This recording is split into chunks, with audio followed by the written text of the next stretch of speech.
तो मेरा ये मानना है कि ये जो नवधान आटे की जो स्लरियाँ होती है, वे हर किसान भाई ने यह करना चाहिए। और इस स्लरी को बनाने के लिए किसी भी विशेष मशीन की या किसी की ज़रूरत नहीं पड़ती है। तो आने वाला जो 15 दिन है उसमें अगर किसान भाई बना लेवे तो जून महीना में जो भी फसल हर राज्य में होगी उसके लिए यह उपयोग में आएगा। एक्चुअल जैसा मैंने कहा है कि यह जो सप्तधान नवधान आटा का जो स्लरी है, उस विषय में चर्चा करने से पहले एक जो महत्व का विषय है, हर किसी इंडिविजुअल के जिंदगी का जो एक सवाल होता है कि आज की जो परिस्थितियां है, जो प्रदूषण है, पोल्यूशन है, तो उस बारे में थोड़ा मुझे चर्चा करना है। और इस पोल्यूशन को हम लोग कैसे रोक सकते हैं, क्योंकि वह कितना डेंजरस है, यह प्रेजेंटेशन के माध्यम से मैं यहाँ दिखाने का एक प्रयास करने जा रहा हूँ।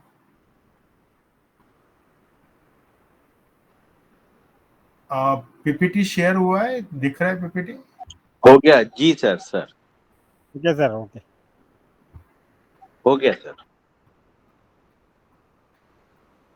तो यहाँ पर यह जो पीपीटी मैंने अभी शेयर की है, तो इस पीपीटी का आज का मुख्य कारण यह है कि जैसा हम लोग कहते हैं कि 1960 से लेकर आज तक खेती में शुरुआती दौर में कहा गया कि केमिकल फर्टिलाइज़र का उपयोग होना चाहिए प्रोडक्शन बढ़ाने के लिए, और जो हर बार मैं कहता हूँ कि वह उस समय की ज़रूरत थी। लेकिन इस पेस्टिसाइड का उपयोग धीरे धीरे जो बढ़ा हुआ, आज हम लोग देख रहे हैं कि जहाँ एक 50 किलो की बोरी हम लोग यूज़ करते थे शुरुआती दौर में, आज 5-5, 6-6 बोरियां यूज़ करना शुरू हुई है। और विशेष कि एक तरह का नहीं, अलग अलग तरह की बोरियां हम लोग यूज़ करना शुरू किए। और उन फर्टिलाइज़र के ओवरडोज की वजह से 1980 तक हम लोगों ने मिट्टी खराब की, और मिट्टी खराब होने के बाद पानी खराब हुआ।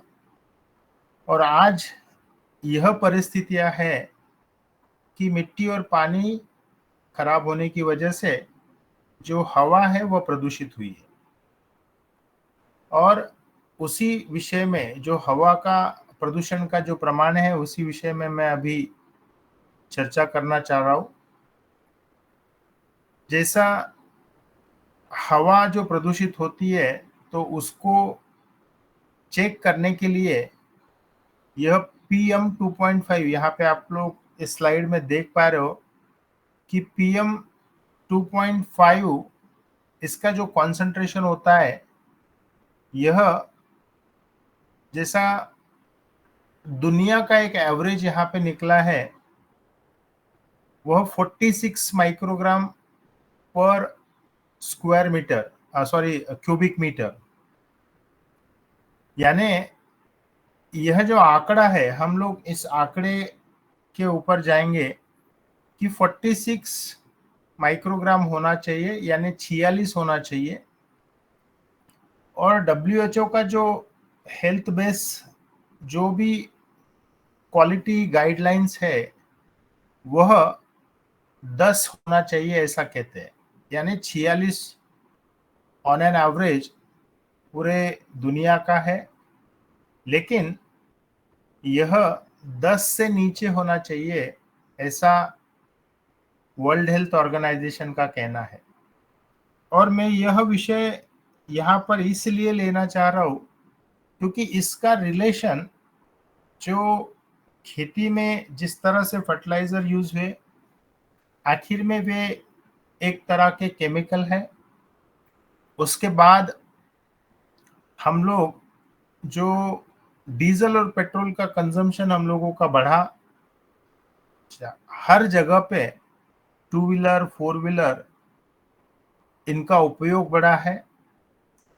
और उसके बाद हम लोगों के घरों में हम लोगों की जो ज़रूरतें बढ़ी है, जिसमें केमिकल का बहुत बड़े पैमाने पे उपयोग आज भी हो रहा है, और उन सब चीज़ों को कंट्रोल करना बहुत ज़रूरी है। जैसा एक चीज़ कि यह जो स्टैंडर्ड है, यानी 10 माइक्रोग्राम जो होना चाहिए, वह 46 माइक्रोग्राम ऑन एन एवरेज दुनिया का आया है।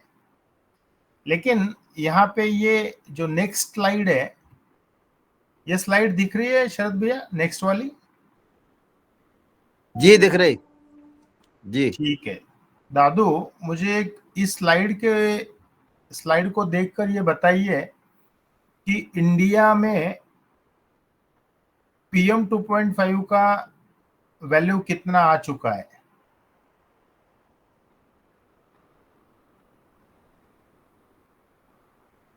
75 से 100।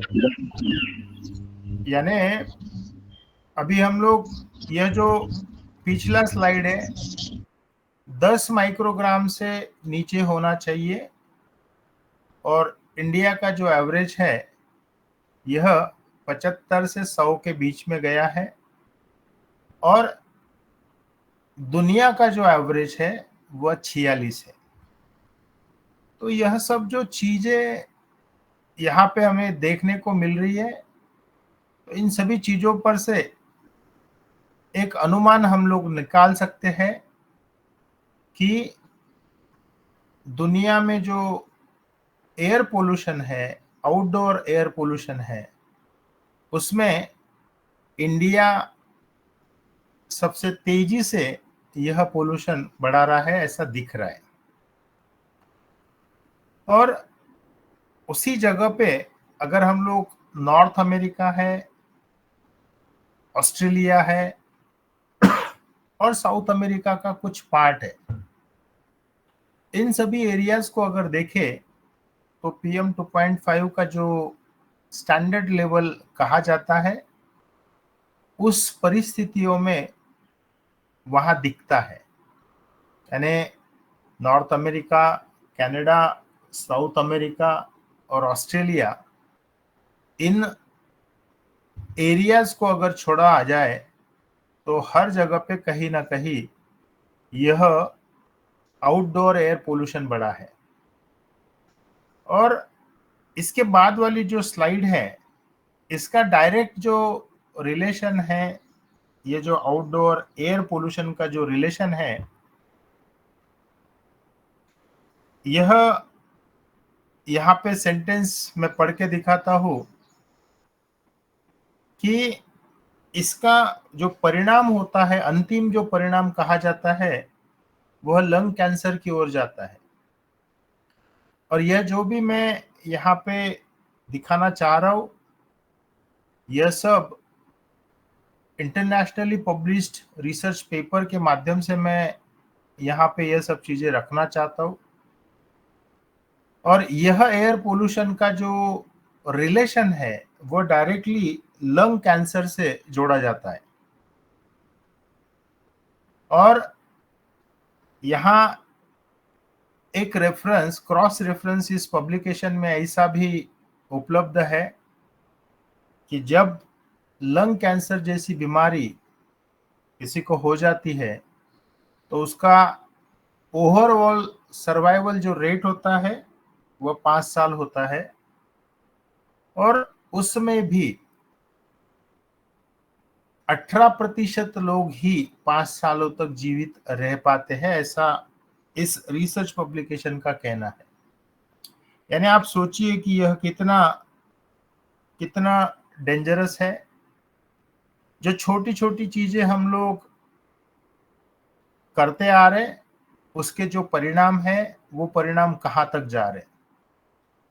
और इस PM 2.5 का जो रिलेशन है कि ये कैसे होता है, किस तरह से ये PM 2.5 मतलब क्या, तो PM इसका मतलब पार्टिकुलेट मैटर, और इसका और सरलता से अगर हम लोग कहें तो धूल मिट्टी जो होती है उसमें जो कण कण होते हैं, जो कण 2.5 माइक्रोग्राम से कम साइज वाले हैं, 2.5 माइक्रोग्राम से कम साइज वाले जो धूल मिट्टी के कण हैं वे हमारे नाक के माध्यम से लंग्स तक जाते हैं। जैसा हम लोग कहते हैं कि हमारे नाक में से जो हवा या जो भी प्रदूषित घटक है वह अगर 2.5 माइक्रोग्राम से उसका साइज या उस कण का साइज अगर कम होवे तो वह डायरेक्टली लंग्स पर जाकर अटैक करता है। तो यह सब चीजें क्यों हो रही है, किस तरह से हो रही है, मैं उसका एक एग्जांपल आप लोगों को देना चाहता हूं। और मैं जैसा पूना में यहाँ पिंपरी चिंचवड़ करके एरिया है, जितना भी waste specifically Pimpri Chinchwad corporation में जो डेवलप होता है उस वेस्ट को एक जगह डिपॉजिट किया जाता है, और वह जब मैं देखने गया तो जैसा हम लोग कहते हैं कि पूरा पिंपरी चिंचवड़ का जब वेस्ट एक जगह पे आता है तो बड़े पैमाने पे वहां पे वो कचरा जमा होता है, और एक के ऊपर एक, एक के ऊपर एक हर रोज वो कचरा डाला जाता है। और यानी ऐसा सोचिए कि कम से कम, यानी मैं मीटर में आपको कह रहा हूं कि जो ऊंचाई होती है कचड़े की, जैसा कोई पर्वत होवे, एक पर्वत के ऊपर 4-4, 5-5 पर्वत, इतनी ऊंचाई इस कचड़े की मैंने खुद ने मेरे आंखों से देखी है। और पूरा एरिया, पूरा ऑलमोस्ट 1 से 1.5 किलोमीटर का एरिया, वह कचड़ा वहां मुझे देखने को मिला। और पूरा जो एक राउंड होता है, सर्कल होता है, उस तरह से वह डिपॉजिट किया जाता है। और इस सभी चीजों को एक पर्याप्त सॉल्यूशन क्या है, तो जो कचरा हमारे घर से निकलता है, यानी हमारे घर में मान लो अगर हम लोग जो भी चीजें बाहर से खरीद कर लाते हैं, यानी आज यह प्रैक्टिस हुई है कि हमें प्लास्टिक में लेके आने की आदत पड़ी है।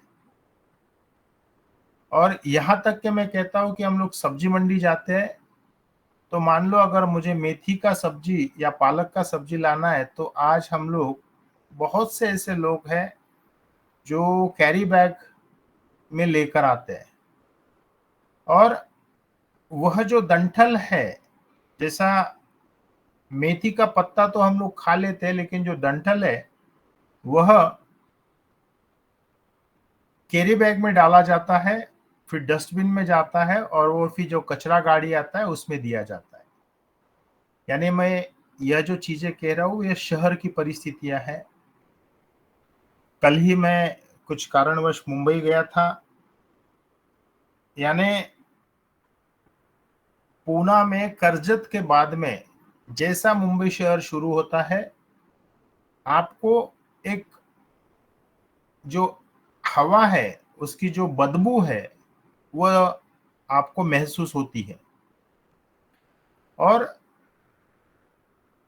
उन जैसे शहरों में, जैसा मुंबई होवे अब पुणे होवे, तो कचरा डालने की व्यवस्था दूसरी ओर कोई भी नहीं है, यह जाके वेस्ट डेपो पर ही जमा होता है।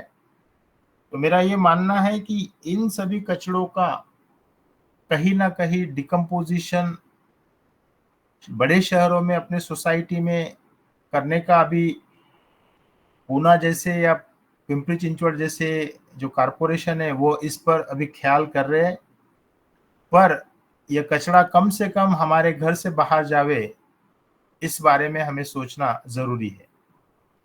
और जब यह वेस्ट डिपो पे जाता है तो अभी जैसा एक्चुअल मई महीना है और तीव्र धूप यहाँ पे पाई जाती थी हर साल मई महीना में, लेकिन इस साल अभी 15 दिन हो चुके हैं।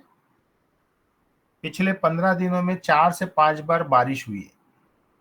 तो यह जो क्लाइमेट चेंज है, यह क्लाइमेट चेंज के लिए भी यही पोल्यूशन कारणीभूत है, ऐसा मेरा मानना है। एवं जब बहुत तेज धूप होती है तो यह जो वेस्ट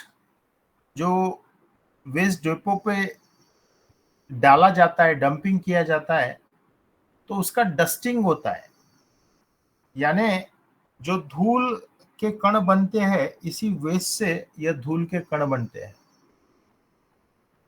और एक चीज यहाँ पे, जैसा अभी उसी वेस्ट डिपो में मैंने एक नया सिस्टम देखा कि उस वेस्ट डिपो में उस कचड़े से खाद बनाया जाता है, लेकिन यह जो धूल मिट्टी के कणों में यह सब चीजें मिलती है तो वही एयर पोल्यूशन क्रिएट होता है, क्योंकि जब वह हवा में मिक्स होता है और उसके साथ में मान लीजिए ये कचड़े का जो भी कण है, यह जब हवा में मिक्स होता है तो हवा के साथ में यह एक जगह से दूसरी जगह ट्रैवल करता है। और उसमें पूना या मुंबई जैसा जो शहर है, वहां डीजल और पेट्रोल का जो कंजम्पशन है, यह कंजम्पशन बड़े पैमाने पे है। अभी यहाँ मुझे ऐसा लगता है कि जितने भी लोग यहाँ इस आज की कक्षा में हैं, तो कई लोग बड़े बड़े शहरों से है, कोई दिल्ली से है, कोई हरिद्वार से है, या कोई भोपाल जैसा, इटारसी जैसा इन शहरों से है। अभी कोई बता पाएगा कि अपने अपने शहरों में डेली डीजल और पेट्रोल का कंजम्पशन कितना होता है? एक अंदाजा कोई इंफॉर्मेशन है, कोई बता पाएगा? बहुत मुश्किल काम है सर। यानी पर डे डीजल और पेट्रोल का अगर मैं कंजम्पशन पूछूं, दिल्ली का, मुंबई का या भोपाल का, तो ये अंदाजा लगाना भी मुश्किल है। लेकिन यह डेटा अगर हम लोग देखा तो गूगल पे मिल जाएगा, या जो भी डिपार्टमेंट है वहां से ये मिल सकता है। लेकिन अगर मैं पूछूं कि हर सिटी से कितना वेस्ट जनरेट होता है, तो उसका भी डेटा हम लोग निकाल पाते हैं? एक अंदाजन कोई बता पाएगा? मुश्किल है सर ये। सर जैसे नर्मदापुरम में 33 वार्ड है और प्रत्येक वार्ड में दो, मतलब यहाँ किसी वार्ड में 2 बार जो गाड़ी है वो 2 बार आती है, किसी वार्ड में 3 बार आती है। इसका मतलब है कि वो एक वार्ड से जो है दो गाड़ी, जो वो छोटी गाड़ी उनकी जो चल रही है, उतना कचरा निकल रहा है। तो लगभग मतलब 33 दूनी 66, तो 80 मतलब गाड़ी जो है कचरा नर्मदापुरम में अनुमानित इतना निकल रहा है सर जी। वो यानी दादू, मेरा ये मानना है कि इतना बड़े पैमाने पे ये वेस्ट जनरेट हो रहा है कि हमें भी पता नहीं है कि हम कितना वेस्ट क्रिएट कर रहे हैं। अभी मैं आप सभी से एक सवाल और पूछना चाहता हूँ, हर किसी के घर से कितना कचरा रोज निकलता है, एक अंदाजा? जी ओम, मेरे घर से 2 बाल्टी, जो छोटी बाल्टी है, एक तो गीला कचरा निकलता है और एक एक में जो है ये जो पनी वगैरह है जो झाड़ते हैं हम, वो सब कचरा निकलता है। तो हम एक गीला एक डब्बा, और जो जो कचरा है, पेपर है, ये जो है एक एक बाल्टी निकलता है। जी ओम। 5 किलो करीब, 5 किलो पर डे मोटा मोटा। नहीं, 5 किलो तो नहीं, 3 किलो मान लें, 3 किलो सर। किलो में यदि मानेंगे तो 3 किलो। अभी यहाँ हर किसी और का, परिवार में 5 लोग। यानी हर बंदे के पीछे आधा किलो कचरा कम से कम निकल रहा है। सही बात? जी जी। तो अब मुझे बताइए दादू, अगर हर बंदे के पीछे आधा किलो कचरा होवे तो आज अक्रॉस इंडिया कितना कचरा निकलता होगा? तो सर उसकी कोई अपन जो देख रहे हैं, जैसे हम जब ये भोपाल में जाते हैं या कहीं भी किसी भी बड़े शहर में जाएं, तो जैसे आपने कहा, ऐसे पहाड़ के पहाड़ ढेर लगे हुए हैं। और अब जो है वहां से भी लोग शिफ्ट कर रहे हैं कि अब इसको और कहीं ले जाओ और कहीं ले जाओ। तो ये जो मतलब जगह है वो बहुत ज्यादा कचरे में ही हो रही है। परंतु एक अपवाद हम देख रहे हैं, इंदौर सर। इंदौर में जो कचरा आ रहा है, इंदौर में जो कचरा इकट्ठा हो रहा है, वहां के नगर पालिका या नगर निगम ने जो किया है वो बढ़िया उसका व्यवस्था की है।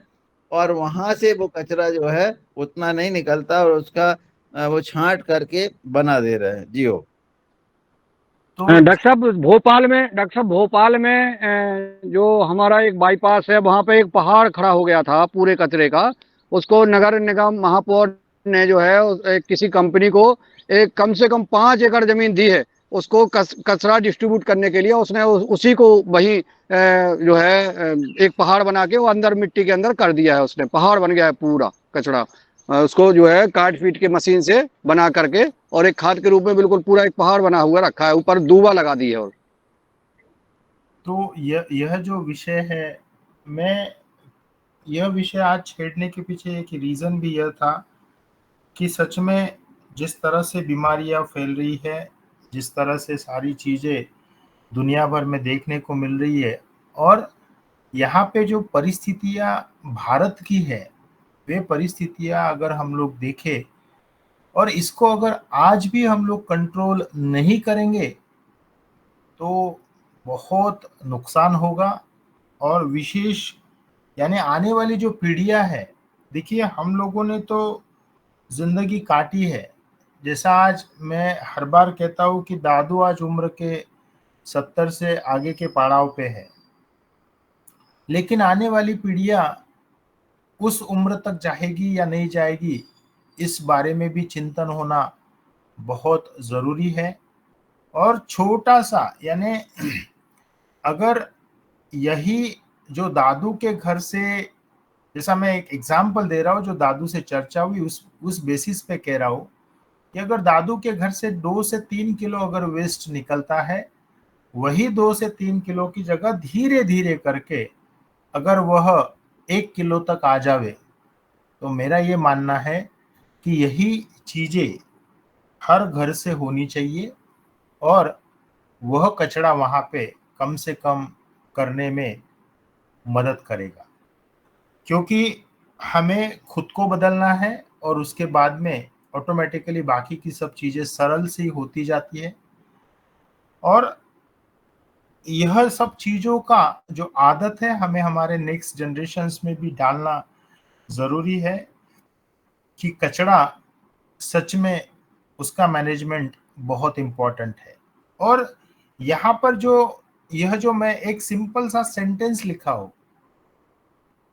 कि lung cancer is highly fatal with an overall 5 year survival rate, यानी अगर इस सेंटेंस को सीरियसली लिया जावे कि जहां पे लंग इन्फेक्शन होके लंग कैंसर होता है तो 5 साल से ऊपर जी नहीं पाता है बंदा, 5 साल से ऊपर जी नहीं पाता है, और जो भी जीते हैं वो 18% लोग ही जीते हैं, बाकी लोग तो उससे पहले ही चल बसते हैं। तो यह बहुत सीरियस है, ऐसा मेरा मानना है। और सर ये 5 साल जीने में उसको पैसा कितना लगता है, ये भी तो प्रश्न है।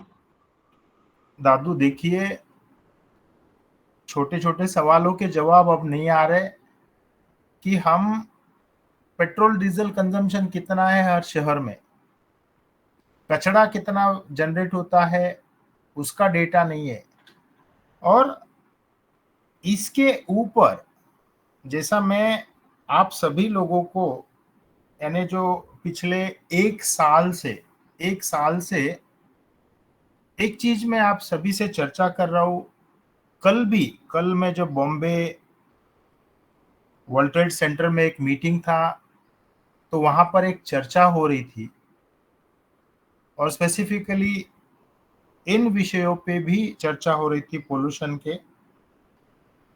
तो डीजल पेट्रोल प्लस हम लोगों का जो कचरा है, इनका जब मिक्सिंग होता है तो जो एरोजोल बोलते हैं, जैसा पार्टिकल्स जो जनरेट होते हैं, वे बहुत घातक होते हैं। लेकिन यहाँ अब नया विषय है, जो खेती में से हम लोग दवाई छिड़कते हैं, वह तो डायरेक्ट जहर है। यानी डीजल पेट्रोल से भी डेंजरस वह पेस्टिसाइड का जो जहर है, वह जब हवा में मिक्स होता है और धूल मिट्टी के कणों के साथ में हमारे नाक में जाता है। जैसा मैंने यहाँ एक विषय छेड़ा कि कचरा जमा होता है लेकिन एक स्पेसिफिक एरिया में जाके जमा होता है, और उस कचड़े से जो धूल मिट्टी के कण हवा में मिलकर हमारे नाक के माध्यम से वह लंग्स तक जाता है तो हमें प्रॉब्लम करता है। लेकिन अब देखिए कि यह सब जब पेस्टिसाइड का छिड़काव होता है तो जिस खेत में छिड़काव होता है उसके बगल वाले रास्ते से अगर या हम टू व्हीलर से भी जाते हैं तो हमें एक महसूस होता है कि यहाँ पेस्टिसाइड छिड़का गया है।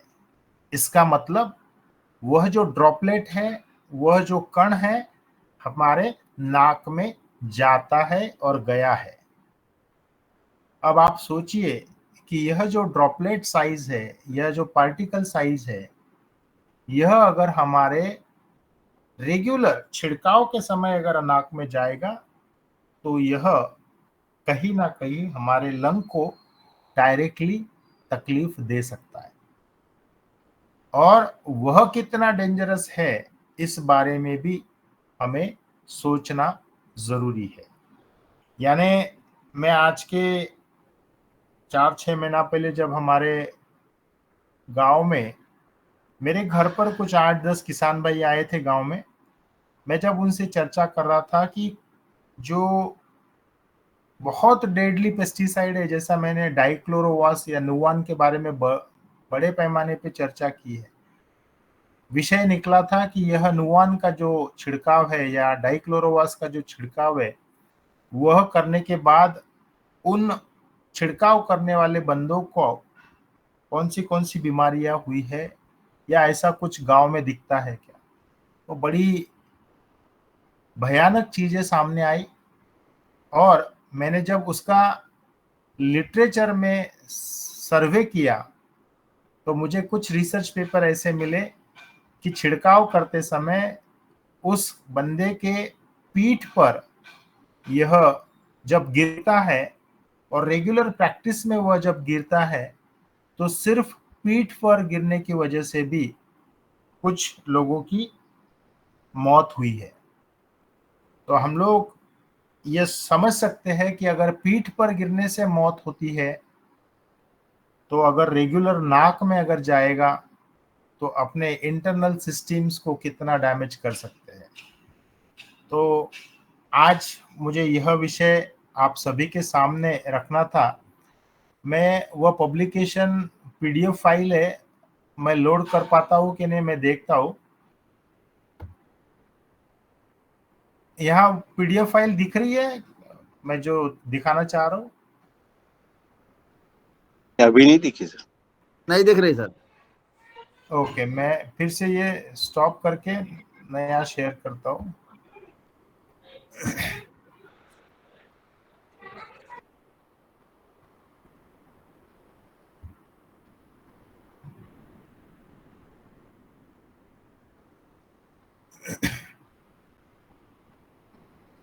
ये दिख रहा है?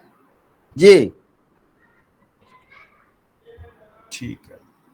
मैं यहाँ पर यह विषय जो लिया हो, यह विषय यहाँ दिख रहा है, ये स्लाइड्स चेंज हो रही है। जी दिख रही है। दिख रही सर।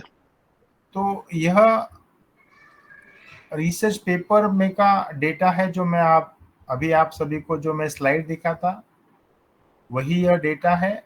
और इस संबंध में सब चीजें यहाँ पर अच्छे से लिखी है। और यहाँ पर कोई टाइटल पड़ेगा?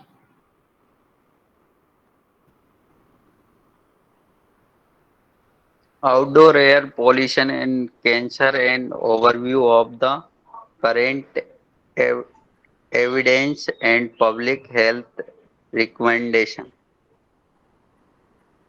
तो कहने का मतलब ये है कि जो आउटडोर एयर पोल्यूशन होता है और उसका और कैंसर का क्या संबंध है, उस बारे में यह पब्लिकेशन है, इंटरनेशनल जर्नल है। यहाँ पे CA कैंसर जर्नल करके जो 2020 में यह रिसर्च पेपर पब्लिश हुआ। और यहाँ पर आप लोग एक चीज देख पा रहे होंगे, जितने भी यहाँ पे ऑथर के नाम लिखे हैं, या तो कोई PhD है, कोई MD है, कोई DSc है, डॉक्टरेट ऑफ साइंस है। मेरा यही कहना है कि जब इतने पढ़े लिखे लोग इन सब पब्लिकेशंस पर काम करते हैं, तो कहीं ना कहीं इन सब चीज़ों का चिंतन होना ज़रूरी है। और मेरा ये मानना है कि ये जो पब्लिकेशन मैं अभी आप लोगों को यहाँ दिखा रहा हूँ, इन सभी चीज़ों का पढ़ाई होना ज़रूरी है। इन सभी चीज़ों को आने वाली जो जनरेशन्स है, उन सारी जनरेशन्स को इस बारे में सिखाना ज़रूरी है। देखिए, हमारा लाइफस्टाइल तो हम लोगों ने बदल लिया है। यानी आज सिंपल सा, जैसा लास्ट टाइम भी मैंने एक चर्चा की थी कि आज शादियां एक इवेंट होने लगी है। शादी में से कितना कचरा निकलता होगा दादू? शादी में से बहुत ज्यादा कचरा निकलता है और सबसे ज्यादा बेस्ट होता है भोजन। और भोजन के साथ साथ जो भोजन का ही सबसे ज्यादा कचरा निकल रहा, और दूसरी सजावट से भी निकलता है। पर और ये जो हम आतिशबाजी करते हैं उससे होता है, परंतु सबसे ज्यादा भोजन का ही निकलता है सर। तो दादू जी दादू आप क्या घुमा देते हो प्रश्न को? आप उत्तर भर दो, उससे क्या होता है फिर डॉक्टर साहब कहीं और चल देते हैं। तो जी वो चीज बताओ, जैसे कचरा पूछा तो वो बताओ, ऐसा निवेदन है। जी जी यानी कहने का मतलब ये है कि अब मेरा यह नेक्स्ट स्टेप ये है कि आप सभी जिनके घरों में जो बच्चे हैं, पढ़ रहे हैं, उन लोगों ने, उस बच्चों ने यह चीजें अंग्रेजी में लिखी है जो आज हिंदी में कन्वर्ट हो जाती है, वह पढ़ना चाहिए। और अपने अपने फैमिली में यह सब चीजें उन बच्चों ने सिखाना चाहिए और खुद ने भी यह सब चीजें सीखना चाहिए। अगर यह पब्लिकेशन जैसा यह चीजें पढ़ने की अगर हम लोग आदत डालें, तो हमें इंटरेस्ट जनरेट होगा और बड़े पैमाने पे लोगों तक यह सब चीजें जाएगी। और हर घर में इस विषय पे जब चर्चा होगी तो कहीं ना कहीं बदलाव ज़रूर आएगा। तो मेरा ये मानना है कि इन सब चीज़ों पे चिंतन किया जाए, इसका पठन किया जाए, पढ़ाई किया जाए और लोगों तक इन सभी चीज़ों को बता के इसमें कुछ बदलाव ला सकते हैं क्या, उस बारे में हम लोगों ने काम करना ज़रूरी है। मुझे ऐसा लगता है कि हम लोग यहाँ पे इस विषय को रोकते हैं और जो नवधान आटा का जो स्लरी है, मैं आप लोगों से ही समझना चाहता हूँ कि हम लोगों को अगर नवधान आटा का स्लरी अगर बनाना है तो हम लोग कैसे बनाना चाहिए। अगर मुझे ट्राइकोडर्मा की नवधान आटा की स्लरी बनाना है तो उसकी विधि आप लोगों से मैं समझना चाहता हूँ। जी ओम।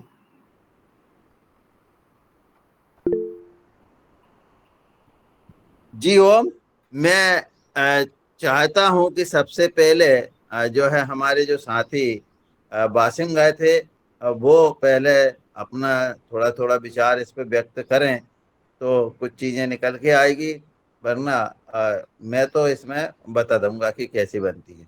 तो मैं सबसे पहले जो है मैं सर सबके विचार लेना चाहता हूं इसमें क्या है। तो आदरणीय मैं गणेश गौर को बुलाता हूं कि वो अपनी बात कहें और फिर मैं अलग अलग लोगों को बुलाता हूं। जी हो गणेश गौर जी, जी मेरा जी, बताइए। और क्या सलेरी के आपने बारे में, मूंग में इसका उपयोग किया है? नवधान सलेरी। हाँ।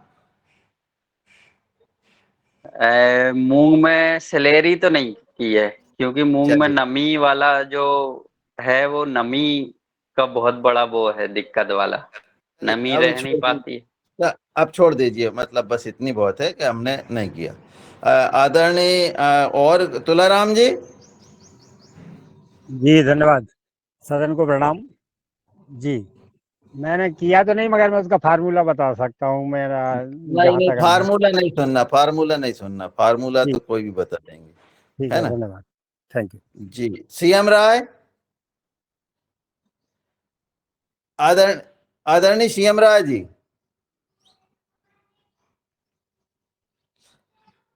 जी ओम, सदन को प्रणाम।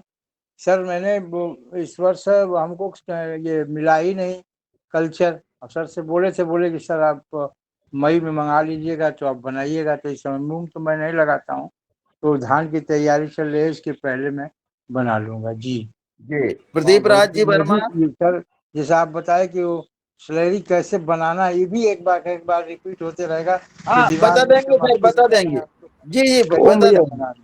हाँ ओ मैंने इस बार मूंग की खेती नहीं किया, उसकी जगह ये हरी खाद बोई हुई है, ढैंचा और सन।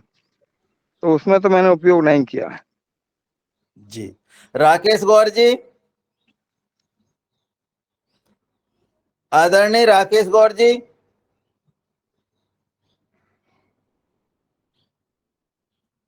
ऋषि राजपूत जी, मेरी आवाज आ रही सर? जी आ रही है। नमस्कार आ रही सर। हाँ जी सभी बोले। को मेरा प्रणाम। मैंने नवधान आटे की सैलरी तो यूज नहीं की है, पर मैंने सर का बताया हुआ बायोजाइम डाला था मूंग में और उसका बहुत ही अद्भुत परिणाम रहा है। वो आज शाम तक वीडियो अपलोड हो जाएगा यूट्यूब पे, तो मैं उसकी लिंक शेयर करूंगा, सर जरूर देखिए आप उसको। धन्यवाद। राकेश गौर जी हैं क्या? जी ओम जी, मेरा हाथ सानी बना रहा था तो मोबाइल उठा पाया। चलिए सुन रहा था। बताइए, आपने नवधान आटे की स्लैरी बना के उपयोग किया क्या? हाँ, मैंने 50 किलो एकड़ जो आटा रहता है उसको मिक्स करके, जो पूरा आटा 50 किलो का डोज बना करके उसका भड़काव किया है। उसके बाद फिर पानी लगाया था। मतलब सैलरी तो नहीं बनाई, उस पर डायरेक्ट मैंने पाउडर को खेत में मतलब जो सूखा रहता है ना, उस समय भड़काव कर दिया था। और उसके बाद में फिर उसमें पानी चलाया। तो उसका तो प्रभाव कैसा रहा आपका? हाँ, अच्छे प्रभाव हैं उसके। मतलब पोषण की पूर्ति समझ में आ रही है उससे। जी इग्नोरिया जी। जी चने में यूज किया था मैंने, तो जहाँ पे कुछ ज्यादा मात्रा में डला था वहाँ पे मेरे को उसका असर देखने को मिला है। और उसको वो क्या चना जो मेरा अमरूद के बगीचे में ही था, तो जहाँ पे अमरूद के पेड़ से जहाँ पे डल गया था ज्यादा, तो वहाँ पे अमरूद के पेड़ में भी कुछ वृद्धि देखने को मिली अतिरिक्त। धन्यवाद जी। आदरणीय शरद वर्मा जी। सर मेरा ये ब्लैक पाउडर लेट आया था, तो मैंने डायरेक्ट ही जो काला पाउडर है डायरेक्ट ही पूरे खेतों में स्प्रे करवाया, तो इसके रिजल्ट बहुत अच्छे मिले मुझे। और काले पाउडर के जो रिजल्ट्स हैं वो उसकी मैंने वीडियो भी अपलोड की थी, और मूंग की, और काफी उसको जो उसकी पत्तियां हैं वो दूसरी मूंग की अपेक्षा जो केमिकल वाली हैं उसकी अपेक्षाएं काफी बड़ी और बहुत अच्छी हैं। अगर कोई सदन में कभी देखना चाहे तो वो आ भी सकता है। जी ओ। जी आदरणीय शरद वर्मा जी, अब आप जो स्लैरी बनाते हैं अपने, यदि आप बताएं कैसे बनाते हैं स्लैरी। दादू, थोड़ा शरद भैया बात करने से पहले मैं कुछ चर्चा करना चाहता हूँ। जी जी, या मैं बता दूं सर पहले? नहीं नहीं नहीं, मैं कुछ विषय पे चर्चा करना चाहता हूँ। पवन सर है आज यहाँ पे उपस्थित? जी हैं। पवन सर, आवाज आ रही है मेरी? हाँ जी, हाँ जी, जी जी। पवन सर, मेरा मेरा एक नाराजगी यह है कि सर नवधा नाटी का स्लरी बहुत सिंपल होता है और सबसे अच्छी दवाई मानी जाती है सर, जो आसानी से 8-9 रुपया में हमारे घर में बन जाती है। अभी हम लोगों ने चर्चा किए हैं और उसमें से एक चीज सामने आई है कि नवधान आटे का स्लरी मूंग जैसी फसल में किसी ने भी बनाया नहीं और यूज नहीं किया। और मेरा ये स्पष्ट रूप से मानना है कि देखिए, वो काला पाउडर रेडी है करके आप लोगों ने यूज कर लिया, पर उसके साथ में जब तक नवधान आटा का स्लरी नहीं जाएगा रिजल्ट और अच्छे आते हैं। और जैसा मैंने अभी अभी जो जो विषय यहाँ पे छेड़ा था कि कौन सी बीमारियां आप किस वजह से होने लगी है, तो सॉइल का जो पोल्यूशन है वो अगर कम करना है तो ये नवधान आटा स्लरी उस मिट्टी में जो सूक्ष्म जीव है, जो मित्र कीड़ है, उसका भोजन है। और इसमें तकलीफ जरूर होगी, बनाने के लिए तकलीफ जरूर होगी, पर यही एक पर्याप्त पर्याय है। अगर हमें हमारी खेती की जो मिट्टी है उसको अगर सुधारना है, और सच में कहता हूँ कि उस खेत में ही हमारी आने वाली पीढ़ियां, हमारे जनरेशन्स वहां काम करना है, तो वहां का एयर पोल्यूशन अगर हमें कंट्रोल करना है तो इन सब चीजों को जाना बहुत जरूरी है। और एक चीज कि हम पिछले साल से पेस्टिसाइड का डेटा, जो हम लोग खेतों में काम कर रहे हैं उसका डेटा, उस पर बहुत चर्चा कर लिए, लेकिन सीरियसनेस कहीं पे कम हो रहा है ऐसा मुझे लगता है। और जो रेडी टू यूज है, उसकी आदतें हमें हो रही है। पर मेरा ये मानना है कि आप आपके खेतों में जो बंदा काम करता है, मैं आपको खुद को काम करने के लिए नहीं कह रहा हूँ, जो बंदा काम करता है आप उसको जिम्मेदारियां दीजिए और उसके माध्यम से आप करवाइए। या शरद भैया है, दादू है, और भी, यानी जैसा राकेश भैया कहे कि मैंने सिर्फ आटा डाला है, मुझे ऐसा लगता है कि ठीक है, उसका रिजल्ट मिलेगा, पर जो विधि है, जो चीज जाना चाहिए वही चीज बन के खेतों में जाना चाहिए, नहीं तो वह सब आधा अधूरा होता है। और यह सबसे सिंपल चीज है। मैं कोई ट्राइकोडर्मा बनाने के लिए नहीं कह रहा हूँ, मैं नवधान आटा का स्लरी बनाने को कह रहा हूँ, मैं छाछ की स्लरी बनाने को कह रहा हूँ। और मैं क्यों जी जान से यह सब चीजें कह रहा हूँ, क्योंकि सच में उसके रिजल्ट अच्छे हैं और आसानी से हर कोई बना सकता है। तो कृपया करके मेरा ये मानना है कि आने वाले जो भी जून महीना से आपकी फसल होगी, जैसा मैंने कहा है, धान होवे, अरहर यानी तुअर होवे, सोयाबीन होवे, तो आप लोग जरूर बनाएं और उसका उपयोग करें। क्योंकि पिछले सप्ताह एक हमारे यहाँ पूना में पुदीना जो होता है, पुदीना एक किसान भाई 10 से 12 एकड़ में करते हैं। और उन्होंने मुझे जो चीज बताई कि मैं पुदीना में भी छिड़काव किया और मुझे बहुत अच्छे परिणाम मिले। उन्होंने सिंपल सा गोमूत्र का नवधान आटे का स्लरी बनाया और उसका रिजल्ट उन्हें बहुत अच्छा मिला।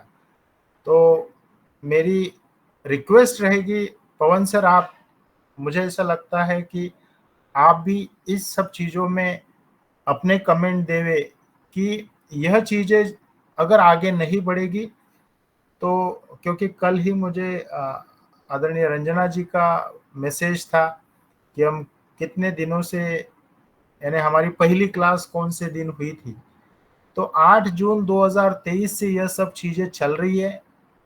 यानी तब से हम लोगों ने कहीं ना कहीं क्लासेस चल रही है। 8 जून 2025 आने वाला है, 2 साल खत्म होने वाले हैं। और 2 साल के बाद में अगर यह जवाब मिलेगा कि हमने नवधान आटे का स्लरी यूज नहीं किया, तो फिर ट्राइकोडर्मा कब बनेगा, फिर बिवेरिया और मेट्राइजियम की स्लरी कब बनेगी।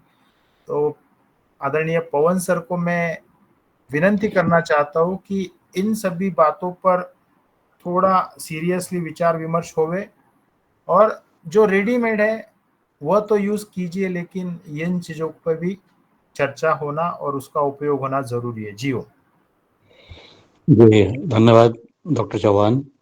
निश्चित रूप से 8 जून की जो पहली कक्षा औपचारिक रूप से शुरुआत हुई थी, उसका लगभग 12 महीने पूर्ण होने वाले हैं।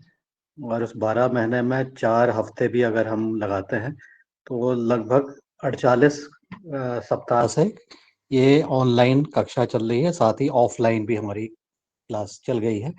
और इस विषय पर हमने पिछले सप्ताह भी बातचीत की थी, क्योंकि एक तो चीज़ है कि इसको सुनना, दूसरा है समझना और तीसरा है उसके ऊपर कार्य करना। तो अपेक्षा ये की गई है, डॉक्टर चौहान का भी यही अपेक्षा है, और हमने भी इस सदन में डॉक्टर चौहान के एब्सेंस में भी चर्चा की है कि किस प्रकार से जो आंकड़ों की आवश्यकता पर बार-बार चर्चा हुई है, उसको आसानी से उपलब्ध करा लें। और उसके साथ ही जो चीज़ें बताई गई हैं, सरल चीज़ें हैं, शायद सस्ती चीज़ें हैं, और इसमें ज़्यादा बाहर से आपको खर्च नहीं करना है। केवल जो खर्च होना है वो है श्रम का खर्च। तो जो श्रम का खर्च है वो अगर हम नहीं कर पाते हैं, और ये भी चीज़ें मतलब सदन में आई हैं कि जो हमारे पंजाब के किसान कह रहे थे कि हमारा एक केमिकल जो किसान है, केमिकल खेती जो कर रहा है, वो गेहूँ के फसल में कुल मिलाकर के 15 घंटे ही काम कर रहा है 1 एकड़ में।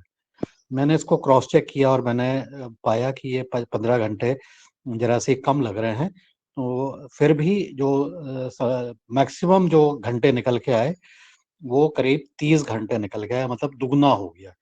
तो दुगना का मतलब ये हुआ कि अगर हम 8 घंटे का 1 दिन लगाते हैं, तो ये 4 दिन के बराबर कार्य हो रहा है, जो कि 135 दिनों में लगभग 4 घंटे का 4 दिनों का समय है। और ये वही मान के चल रहे हैं, अगर 10 एकड़ भी अगर ज़मीन है, तो तब भी ये 40 दिन ही होते हैं। और इस तरह से मतलब ये व्यवस्था बनी हुई है। तो मेरा भी अनुरोध ये है कि जो जैविक खेती में हम बार-बार कहते आए हैं कि हमें जो है ना, अगर जैविक खेती करनी है, प्राकृतिक खेती करनी है, तो पहले के मुकाबले ज़्यादा श्रम और समय देने की ज़रूरत है, ज़्यादा नॉलेज भी उसकी आवश्यकता है।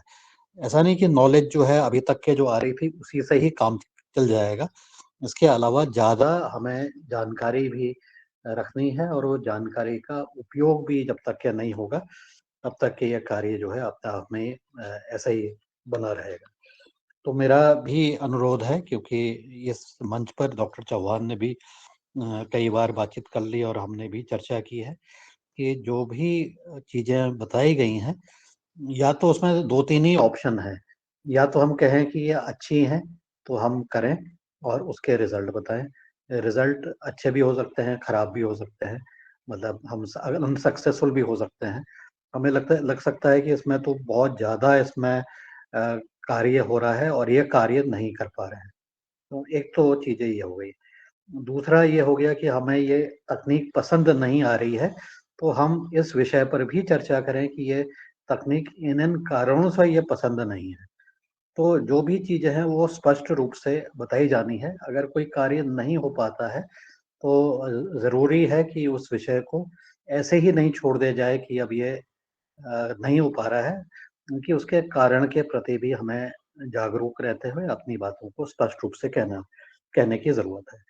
क्योंकि जहाँ एक तरफ हम लागत को कम करने की बातचीत कर रहे हैं, तो उसको लागत को तो कम तभी होगी जब जो वैकल्पिक व्यवस्था है उसको ना केवल समझा जाएगा बल्कि उसको निरंतर किया जाएगा। अन्यथा ये होगा कि हमने एक आध बार ट्राई किया, फिर उसके बाद हमने उसको छोड़ दिया कि ये हमें ज़्यादा सुविधाजनक या जो भी उसके कारण है, ये हमें नहीं लग पा रहे हैं। तो अब मेरा भी अनुरोध है कि इस विषय पर हम आपस में बातचीत भी करें, आपस में इस चीज़ को समझने का प्रयास करें और अभी तक के जो मेहनत हुई है, जो मेहनत लगाई है जानकारी देने में, प्रेज़ेंटेशन देने में, लगभग 40 के आसपास अभी तक के प्रस्तुतिकरण हमारे हो गए होंगे। बीच में कुछ चीज़ छूट भी गए थे, कई दिन छूट भी गए थे। लेकिन फिर भी 40 के आसपास घंटे और 40 दिनों का एक समय लगा हुआ है। तो उसकी हम वैल्यू को समझते हुए मुझे आशा है कि कार्य निरंतर इसमें किया जाएगा। साथ ही आज जो डॉक्टर चौहान ने एक बड़े इम्पोर्टेंट मुद्दे पर बातचीत की थी, जिस मुद्दे पर हमने कम ही बातचीत की है, और वो है एयर पॉल्यूशन। तो एयर पॉल्यूशन के ऊपर और कचरा कितना निकलता है उसके ऊपर भी जो बातचीत की है, ये भी एक बहुत महत्वपूर्ण चीज़ है और मैंने भी इसको अपने स्तर से समझने का प्रयास किया। और मैंने जब इसके बारे में जानकारी ली तो ये पता लगता है कि पूरे विश्व का जो कचरा इकट्ठा होता है साल भर में, वो इतना बड़ा है कि इतने लाखों टनों में वो पैदा हो रहा है और वो जो बुर्ज खलीफा है उससे भी 10 गुना ऊंचा और उसका शायद 100 गुना चौड़ा या ऐसा ही कुछ है। इतना बड़ा अगर सबको इकट्ठा किया जाए तो इतना बड़ा वो कचरा हमारा हर साल इकट्ठा हो रहा है। और साथ ही एक और चीज जो है, हम जो आज गाड़ी के ऊपर हम बातचीत कर रहे थे, कितना डीजल कितना पेट्रोल हमारा एक दिन में खर्च हो रहा है, उसके साथ एक और चीज है जिसको हमें समझना है। वो ग्रामीण क्षेत्रों में भी हो रही है, वो शहरों में भी हो रही है। वो ये है कि जितने हमने हाईवे बनाई हैं, जितने भी सड़क बनाए हैं, उन सबके ऊपर जो गाड़ियां चल रही हैं वो टायर उसके ऊपर चल रहे हैं। वो टायर घिस रहे हैं। तो वो घिस करके जा कहाँ रहा है, वो टायर में क्या चीज घिस रही है। तो और वो पार्टिकल जो उसमें से घिस जा रहे हैं वो निकल करके कहाँ जा रहे हैं। तो ये भी मैंने इसको आंकड़े जब इसको देखे तो काफी ऐसी स्थिति है कि ये सब हवा में निकल रहा है, हवा में जा रहा है। और ये हवा की जो टायर के छोटे छोटे पार्टिकल्स हैं, ये फिर हम जब सांस ले रहे हैं, हम कहीं जा रहे हैं तो उसमें भी आ रहे हैं। इसी तरह से जब हमारा ट्रैक्टर जो हम खेत में चला रहे हैं वो भी घिस रहा है। वो घिस करके कहाँ जा रहा है, हमारी मिट्टी में जा रहा है। मिट्टी में जाने के बाद क्या हो रहा है, वो और भी जो प्लास्टिक का हम उपयोग कर रहे हैं, चाहे हम मल्चिंग के रूप में प्लास्टिक का उपयोग करें, वो कुछ समय बाद खराब हो जाती है। तो वो प्लास्टिक तो ऐसा नहीं कि वो ऐसी की ऐसे रहेगी, कुछ उसमें डिग्रेडेशन होता है। वो प्लास्टिक भी मिट्टी में जा रहा है और वो प्लास्टिक को भी धीरे धीरे पौधे भी अपने अंदर ले रहे हैं और हमारे अंदर वो प्लास्टिक भी आ रहा है।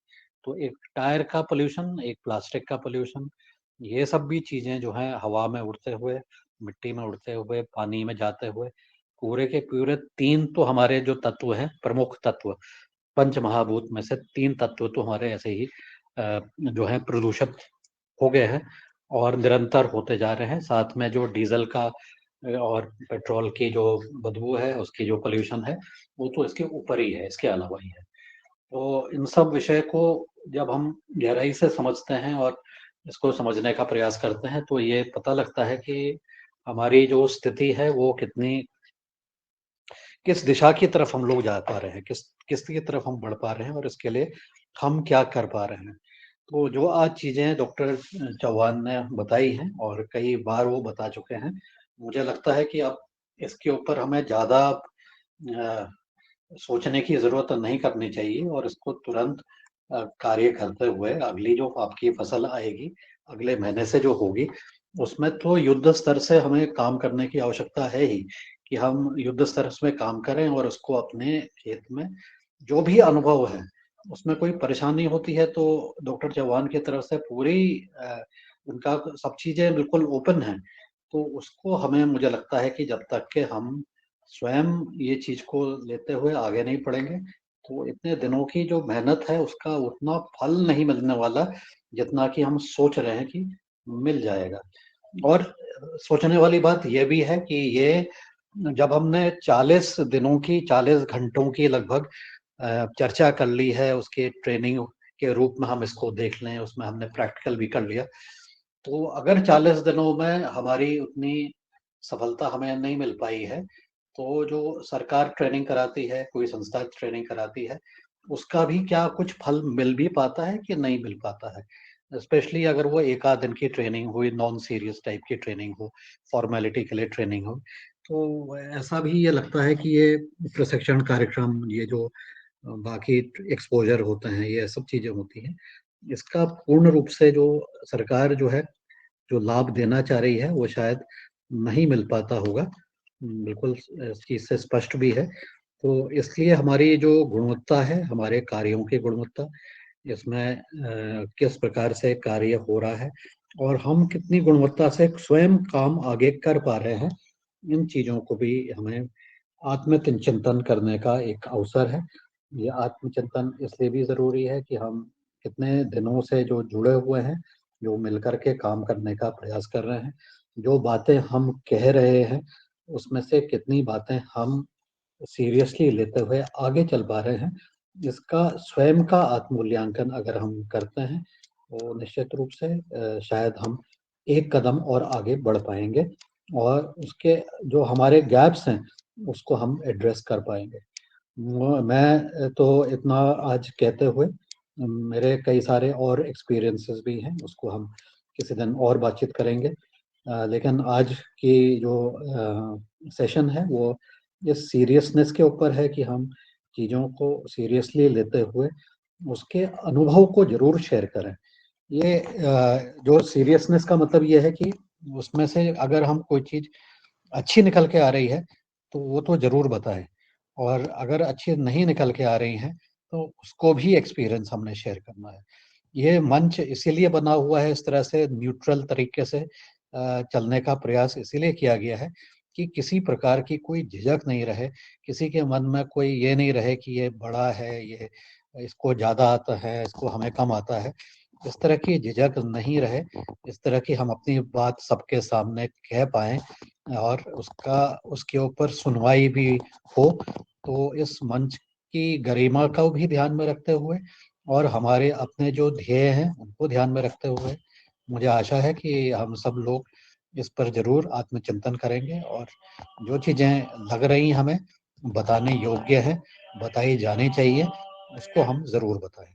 मैं इतना कह के मैं डॉक्टर संतोष चौहान का भी बहुत आभारी हूँ कि उन्होंने जो कार्य किया है, 1 वर्ष से लगातार प्रत्येक सप्ताह की जो तपस्या की है और जिसके माध्यम से हमने बहुत कुछ सीखने का हमने प्रयास किया हुआ है, वो प्रयास को अब जो अन्य जगह पर जिस तरह से उसका मल्टीप्लिकेशन हो रहा है, जिस तरह से वो फैल रहा है या इसको हम फैलने का प्रयास कर रहे हैं, इसमें हमारी तरफ से भी उसमें योगदान रहे, इसमें हमारी तरफ से भी उसका उसका उसका सदुपयोग करने का हमें मौका मिले। आशा के साथ, इस इच्छा के साथ, इस अनुरोध के साथ मैं अपनी वाणी को विराम देता हूं और मैं मंच वापस रमेशन मेहरा जी और शरद वर्मा जी को वापस सौंपता हूं। जी धन्यवाद। जी ओम सर, बहुत बहुत धन्यवाद। आपने जो है और एक नई दिशा हम लोगों को दी है कि प्रदूषण तो और भी है, परंतु जो संतोष सर ने जो बात कही है उसमें सर मैं अपने तरफ से ये कहता हूँ कि मैंने मूंग में निश्चित रूप से आपने जो कहा है उसको मैंने किया है। मैंने सबसे पहले मतलब 1 एकड़ में 5 किलो चावल से जो है अपन जो डीएपी के विकल्प की बात करते हैं, तो मैं चूंकि डीएपी तो बिल्कुल ही नहीं डाला, पर उसमें जो चावल का जो आपने बताया वो चावल जिस तरह से हम चावल का डीएपी का विकल्प बनाते हैं वो विकल्प बना करके डाला है। और मैंने जो है स्लैरी छाछ की स्लैरी भी बना के डाली है और आपने ट्राइकोडर्मा की स्लैरी भी बना करके अपने खेत में डाली है। और उसका परिणाम अब चूंकि अभी फूल पे आ रही, थोड़ी हमारे 10 तारीख को बोनी हुई है तो थोड़ी लेट है, परंतु फसल अच्छी है। और 2 स्प्रे हमने जो है अपनी दवाइयों के किए हैं, कोई केमिकल का उपयोग बिल्कुल नहीं किया है। और उसमें एक अतिरिक्त हमने जो है नींबू का जो बनाया था, तो वो नींबू हमने का डाला है, तो उसके रिजल्ट भी हमें अभी अच्छे दिख रहे हैं सर। और निश्चित रूप से जब हमारी फसल आएगी तो हम आपको बता पाएंगे कि हमारे क्या रिजल्ट है। अभी तक जो लोग जैसे मेरा बालक ही जो है इसमें सबसे ज़्यादा विरोध कर रहा था, पर वो भी अब फसल देख के कह रहा कि नहीं फसल ठीक लगी है। कम से कम इल्ली उतनी उनने उनने अपने 1 एकड़ में जो है वो पूरा जो है वो कोरोजिन भी डाल रहे हैं, और कोरोजिन भी डाला है, और एक और कोई कौन सी फास्ट कह रहे थे वो भी डाली है। और जैसा आपने कहा था कि भाई कितना जो है उपयोग हो रहा है, तो सर प्रति पंप 10 ml एक कोरोजन और 20 ml जो है वो दूसरी वाली दवाई, ऐसे 30 ml प्रति पंप ये किसान यहाँ पर उपयोग कर रहे हैं। खाद की मात्रा जो है हमने जो लोगों से पूछा है डीएपी उन्होंने मूंग में 20 किलो डाली है, परंतु जो किसान जो मोल जमीन ले रहे हैं वो इसकी मात्रा जरूर आगे बढ़ा रहे हैं। बाकी जो है गेहूं में और धान में भी 1 बोरी जो किसान मतलब अपना स्वयं का कर रहे हैं वो इतना डाल रहे हैं, परंतु जो दूसरों से जो लेते हैं तो वो उसमें अधिक से अधिक निकालने की उनको ये नहीं मालूम है कि हमको ज़्यादा डालने से क्या होगा, परंतु वो खाद की मात्रा ज़्यादा बढ़ा रहे हैं। उनकी मात्रा 3 बोरी तक जा रही है, ऐसा मैंने लोगों से चर्चा कर प्राप्त किया है। जियो। और जैसा कि आपने कहा कि स्लैरी कैसे बनाते हैं, जैसे सीएम राय जी ने कहा, तो वही नवधान आटा 5 किलो, गुड़ 5 किलो, और जो आपके पास छाछ है तो छाछ ले लिए 5 लीटर।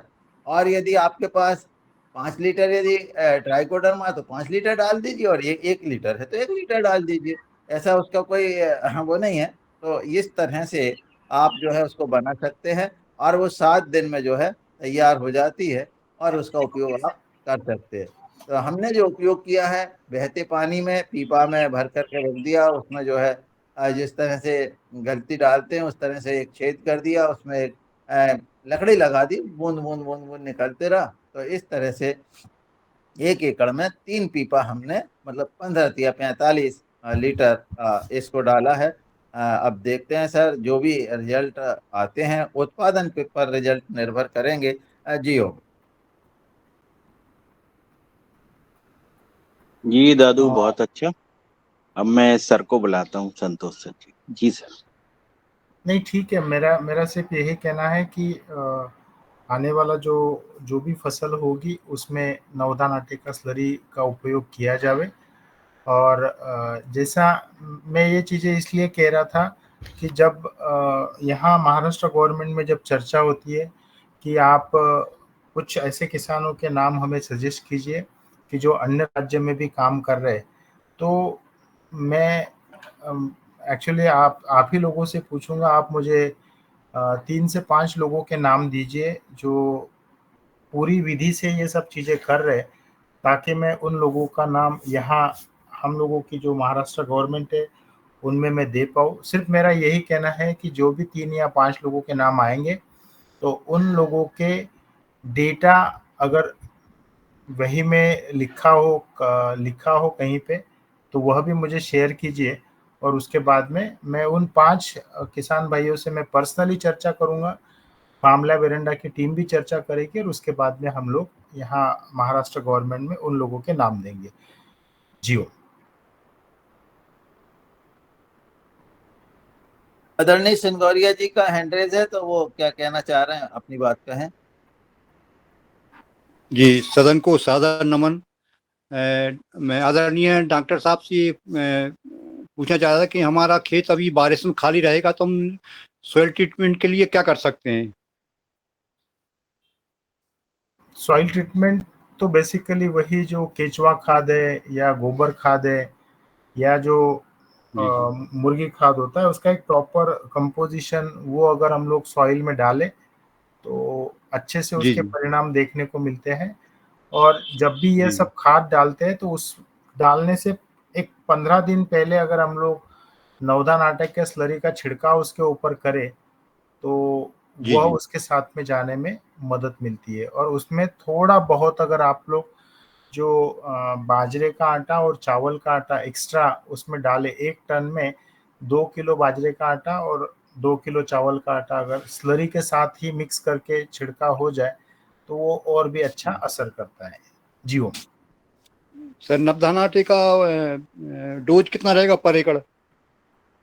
नॉर्मली अगर आप सॉइल एप्लीकेशन दो तो 40 लीटर, छिड़काव रहे तो 10 लीटर यानी 10 लीटर का जो पंप होता है तो 9 लीटर पानी और 1 लीटर स्लरी।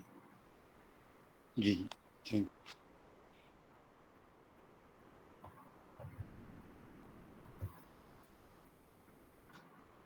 जी बहुत अच्छा। दादू आपका हैंड रेज है, आप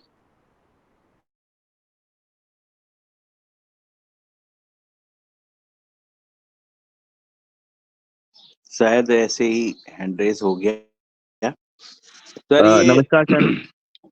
जी जी मेरा एक प्रश्न था, जो सर आपने वायुजाइम बनाना बताया था, अ, हम इसको कितने समय तक स्टोर करके रख सकते हैं सर?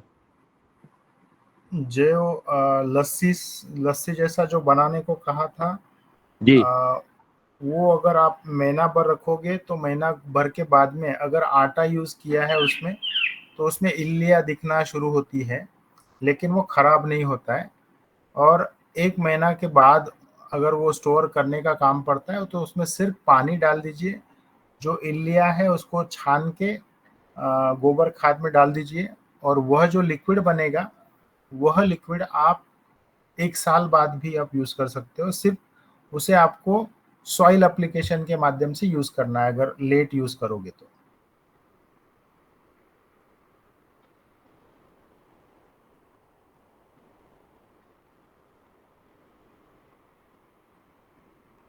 जी सर, बहुत अच्छा।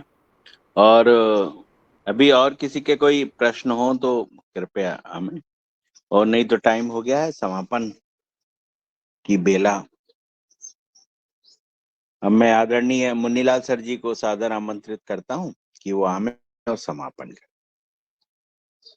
मुन्नीलाल सर।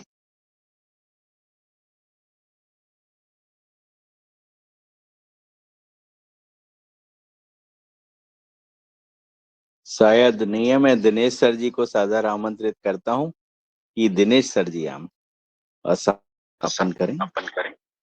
जी आदरणीय, बहुत बहुत धन्यवाद।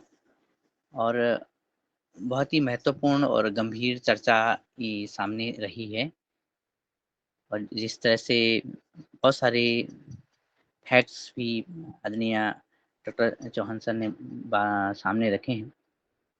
पहले तो ये कि हमारी जो चर्चा हो रही है उसका फॉलोअप भी हमारा कैसे हो रहा है, ये महत्वपूर्ण हो जाता है। और महत्वपूर्ण हो जाता नहीं बल्कि